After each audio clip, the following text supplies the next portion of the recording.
New Landings Job Chat is brought to you in part by the Prosperity Advisory Group, the next step in your financial future, and by the EBS Group with an unparalleled background in Oracle solutions and services.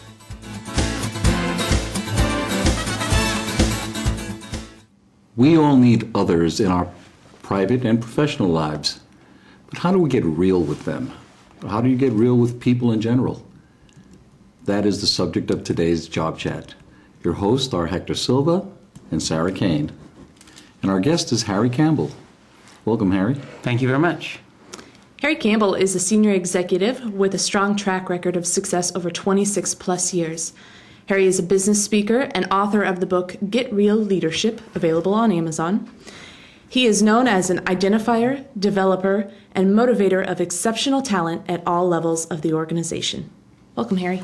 Thank you very much. Welcome, Harry. In a previous Job Chat, we talked about getting real in leadership from your book, and we chatted about getting real with ourselves. But now we want to delve into how do you get real with others, with people in general. I love this. I think of the pyramid from the book, and the foundation of all of this is get real with yourself, because frankly, if you don't have the way to match your words with your actions and manage yourself from a, I'll call it an integrity standpoint, you're never going to move up on the pyramid and deal with influencing people in the business. But the people one is fascinating because I said the other day to somebody, if it wasn't for people, my job would be really easy. Ouch. And it's hard to explain to someone who hasn't been in a position of influence and or direct leadership how maddening it can be, but how rewarding it can be.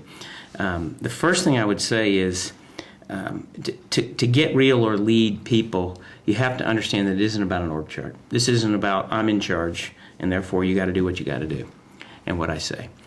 I define leadership as influence and impact.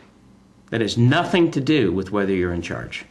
I think you can lead peers, you can lead people below you, you can lead people above you. And the fascinating part about it is if you really can figure out who you are and how you operate and connect with them and communicate with them, you have a chance to be wildly successful in leading people. When you're saying communicate with them, it sounds to me like you're saying you have to make part of it about them, not about you. Because when you're leading them, they have things they have to do, get done, and you need those things done. But in the end, they're the ones doing it, not you. Absolutely. Actually, one of the hardest things to do when being, if you're in an organization, you're getting promoted from an individual contributor to one that leads a group, is to remember that you're no longer responsible for doing everything or doing your job. Your job is to delegate and provide feedback and develop as opposed to do it all. It's very hard to do.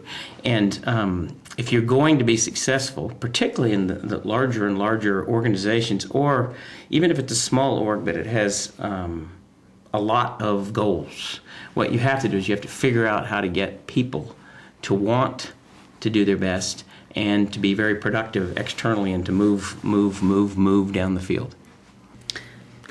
Harry, what would you say is one of the best ways to begin connecting with the people you're trying to lead? Oh, wow. One of my most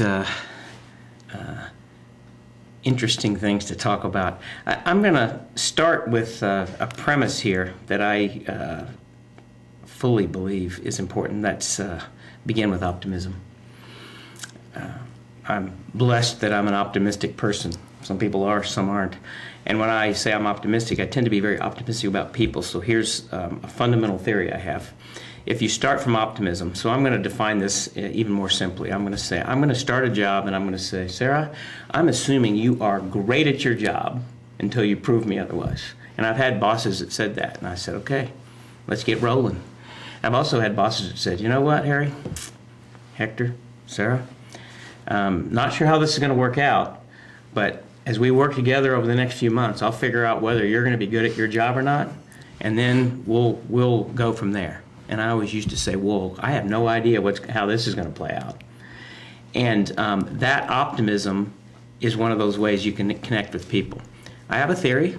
It's Harry Campbell's theory, so all your warning signals should go off, personal only, that if given right direction and provided an avenue for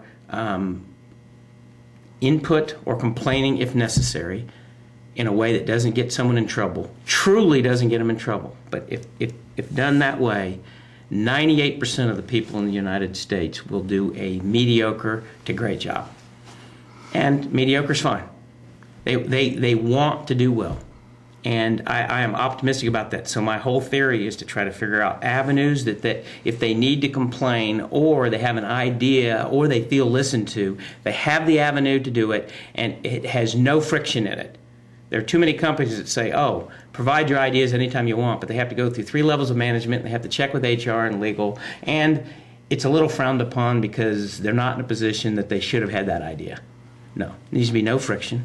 If you can do that, and you can provide that, and you can give them right direction and treat them well, it's amazing. And I would argue that one of the best ways to connect with people is try to figure out how to get rid of that friction and to connect with people in an optimistic way that they say, wow, I'm listened to, we're going to win, let's go get them. So you're talking about giving them respect for who they are and what they know, and then empowering them to use what they know in the best way that they feel possible.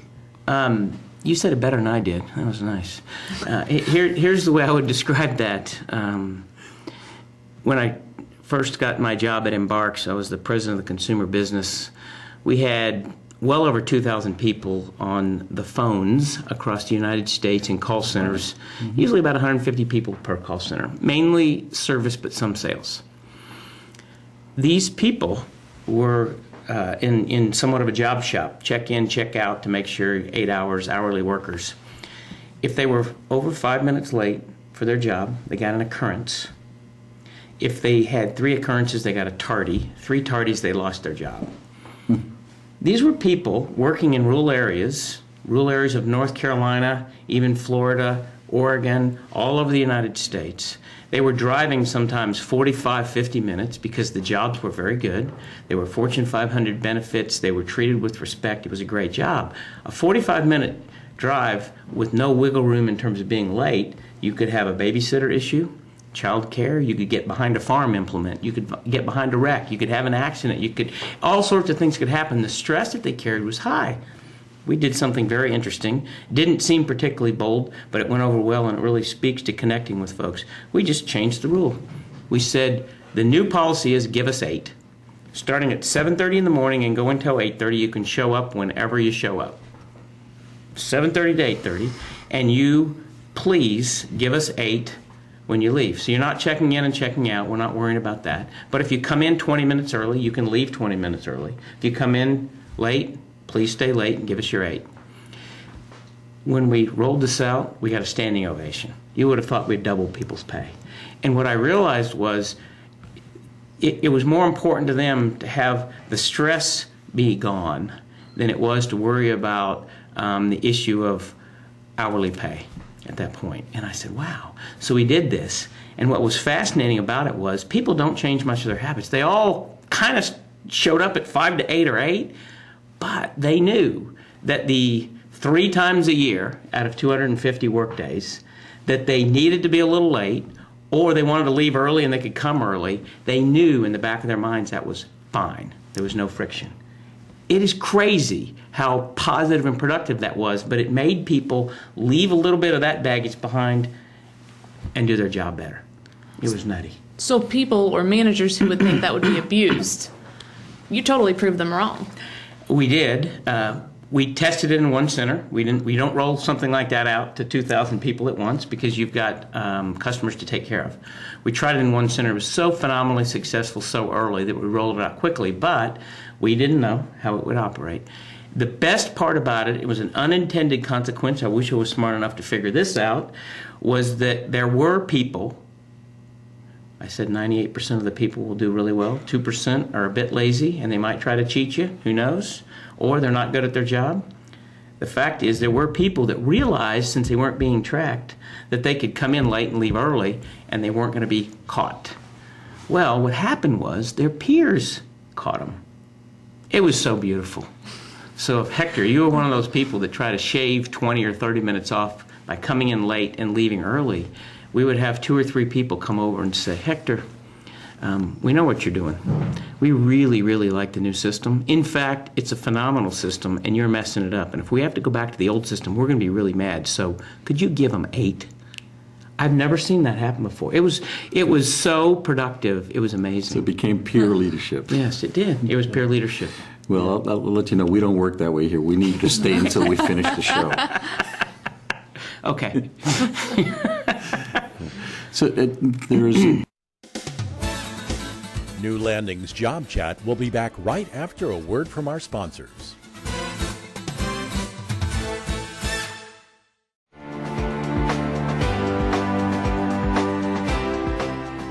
Hello, my name is William Easley, Managing Director of Wealth Management with Prosperity Advisory Group. While under unemployment stress, there may be a temptation to become more conservative with your investment allocation. Recognizing how short-term problems can adversely influence your thinking about long-term goals can help you avoid costly mistakes. It's reasonable to expect that you may need cash and more liquid assets at your disposal as you assess your financial situation over a job loss. However, you must avoid selling long-term investments as a panic response to uncertainty. You may trigger an unwanted tax or generate an ill-timed loss. Conversely, being unemployed isn't the time to take a flyer on a hot stock tip, ratcheting up your risk level in hopes of a quick profit to make up for lost income. You may do nothing more than compound your cash flow problem. A reasoned and balanced approach is recommended.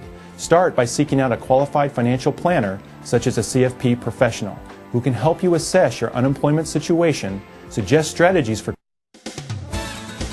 New Landings Job Chat will be back right after a word from our sponsors.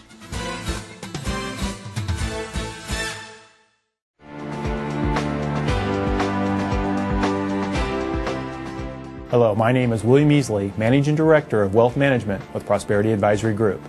While under unemployment stress, there may be a temptation to become more conservative with your investment allocation. Recognizing how short-term problems can adversely influence your thinking about long-term goals can help you avoid costly mistakes. It's reasonable to expect that you may need cash and more liquid assets at your disposal as you assess your financial situation over a job loss. However, you must avoid selling long-term investments as a panic response to uncertainty. You may trigger an unwanted tax or generate an ill-timed loss. Conversely, being unemployed isn't the time to take a flyer on a hot stock tip, ratcheting up your risk level in hopes of a quick profit to make up for lost income. You may do nothing more than compound your cash flow problem. A reasoned and balanced approach is recommended. Start by seeking out a qualified financial planner, such as a CFP professional, who can help you assess your unemployment situation, suggest strategies for conserving wealth, and perhaps help you with ideas on how to best protect assets. It's important to sort out alternatives while structuring a plan around your short-term objectives and your long-term goals.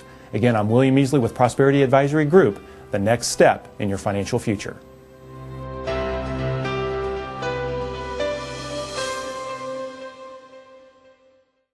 And I know for a fact that you did know people that well.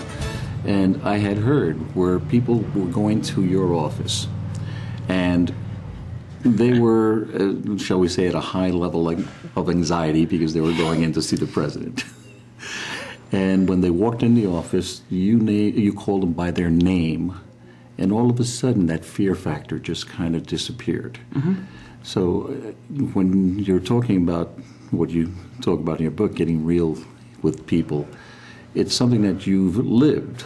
It's not something you've just dictated to others. Thanks. That means a lot to me that you said that. I tried to do it.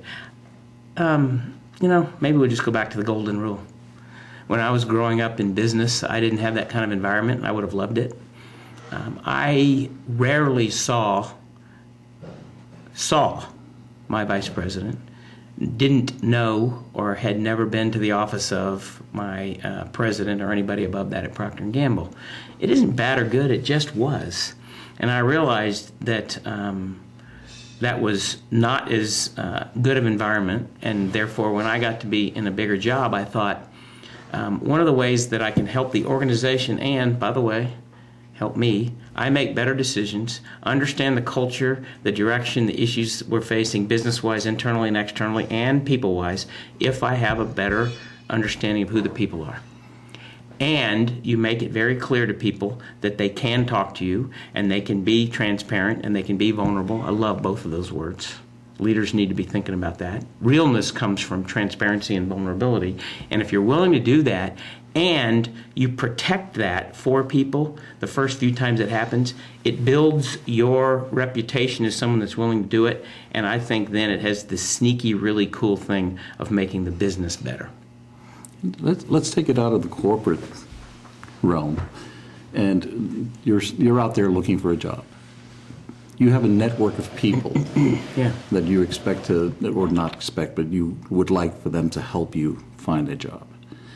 This is a network that you have to lead. So would you say some of these principles also apply to the network of the people that are looking for jobs? Absolutely. In fact, maybe more so. And one of the things that I would implore upon someone that's in that situation is never forget that one of the best ways to get is to give. And so if you're networking, or you're having coffee with someone, or you're meeting with them and you're talking about business or business opportunity, one of the best things always to do is to find out more about them and what their problems are and what's going on, because there's a reasonable chance, even if your goal is to end up with a job, that somebody in your network can help them. And it may not have anything to do with the job. It may be with a piece of expertise, or maybe they want to hire an agency to do something and they don't know who to hire, and you live next door to someone that does that.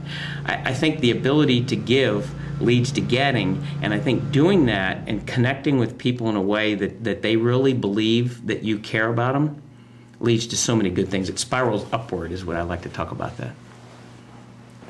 So you're actually building relationships then with these people.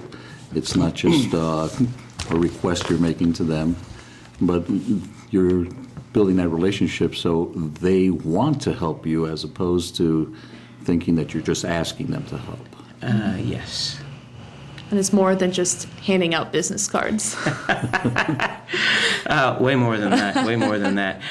I like to say that if you got a unsolicited phone call from a friend of yours who said, Sarah gets a phone call that says, I'm thinking of hiring HECTOR. Think about the direction. Just stop right there. What direction could that phone call go? The person might say, give me 7 words to describe HECTOR. That's fine. They might say, do you know HECTOR? What do you think about him? The person asking is in some ways in control of that. Now, you can shape the answer, but what they're going to do is try to figure out what you think of the other person. I always say, if you're in that position, who are people going to call about you? And what are people going to say? And do not mistake the idea that the people they're going to call are the ones that you would have on your reference list. That would be great if they would, but you know what? That's pure luck. If you have 3 to 6 people that love you and have worked closely with you, there's a reasonable chance that they're not going to be the ones called. It's going to be another group of people.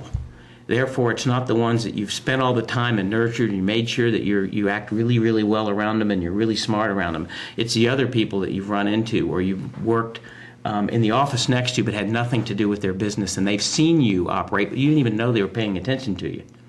It's those people. What are they going to say about you? Ask yourself that. And if you have the ability to connect with people, not just in your organization, but in the office or in the world or in the coffee shop, I think those interactions go a long way to people saying, you know what? I don't really know HECTOR that well, but man, I spent 30 minutes with him one morning at coffee. He's sharp. He asked a lot of questions. It was pretty cool. I'd like to be able to tell you a little bit more about his work experience, but you know what? All I say is thumbs up. Good dude. And then when you get to the job, you just cut those people off and say, I don't need you anymore, right? Ouch. I say that jokingly, but if you build that relationship, then that's something that continues throughout. Sure it is. And then it's your turn to help somebody else. Yes, the joy of what I'm doing right now is I'm doing a lot of connecting and helping. And I don't have jobs to hire somebody into, but I introduce people. And I find out what people need, and I say, well, maybe you should try this. And none of it is necessarily definitive, but the web of connections matter, and they oftentimes leads to something that's very productive. I love that. So sometimes leadership is just getting the right people together. Yes, yeah, well said. And then just standing back and watching all of that work out. Watching the magic. I would be remiss if I didn't add something about this. The connecting of the people, I'm a very high F in Myers-Briggs. And so that portion of it matters. But at the end of the day, if you are in an org chart leader and you're in a business, you're going to come a time you have to make hard decisions. And I always tell folks, you know what? I'm going to make those decisions when I need to. And it may end up being closing a department down, or stopping a product, or doing something with regard to the competition in a lawsuit. I don't know what it is. And you have to be willing to make those decisions. And the org has to know that you're willing to make those decisions too. Otherwise, you end up with great relationships and a network and a culture that you really like, whether it's in a not-for-profit or it's in a business, but it isn't as bent on winning as you can be. And so if people know that you're willing to take the info, but if the timeline comes and the decision time happens and it's going to be tough and you're willing to make that call, then that no longer is a worry. Then you can take care of the culture and the people even more productively. So how do you connect with people when you do have to make those hard decisions? I'm going to go back to two words: transparency and vulnerability. I've had to lay people off or close groups or departments several times in my life, and it was so hard for me that the only thing that I even imagined doing is exactly what I did. I got up in front of my entire group, and I would say, and I've said this 2 or 3 times, this was the worst 3 days of my life. I don't wish this on anybody. If you think big jobs are cool and good, in good times they can be, but right now they're not. And here's what we have to do, and here's why and how. And if anybody has any questions, I'm willing to answer it. And you may not like the answer, but I'll tell you what the answer is and why and how. And if you're willing to be that transparent and vulnerable with people, and even emotional is what I got sometimes because I had to make some tough calls, what happens is they don't necessarily side with you, they don't necessarily love it, but it lowers their anxiety, and they believe at least the fair shake happened. And in those instances, you're probably looking for that at the best. Well, Harry, we thank you that we are the people today that you got real with. And, you're welcome. If somebody wanted to get a hold of your book, Get Real Leadership, or contact you for some other information, where could they reach you? I'd love that. HarrySCampbell.com is my website, and there's even a link to Amazon where you can buy the book. The book is available on Amazon and in e-reader format and Kindle. All of the proceeds, 100% of the royalties from the book, go to charity. And what I really love to do is do keynote speeches and get the opportunity to provoke and share my message with groups. And 100% of the gross speaking fees for Get Real Leadership go to charity also. So HarrySCampbell.com, you can see some videos. You can even see some testimonials and find out a little bit more about me if you wonder. Great. Thank you, Harry. You're welcome. You can hear more advice and information from Harry Campbell and other guests by listening to past chats on our website at www.newlandingsjobchat.org, or just search for Job Chat on YouTube. Thanks again, Harry. You're welcome. And thank you for being with us. And until next time, may your days be full of health, happiness, and success.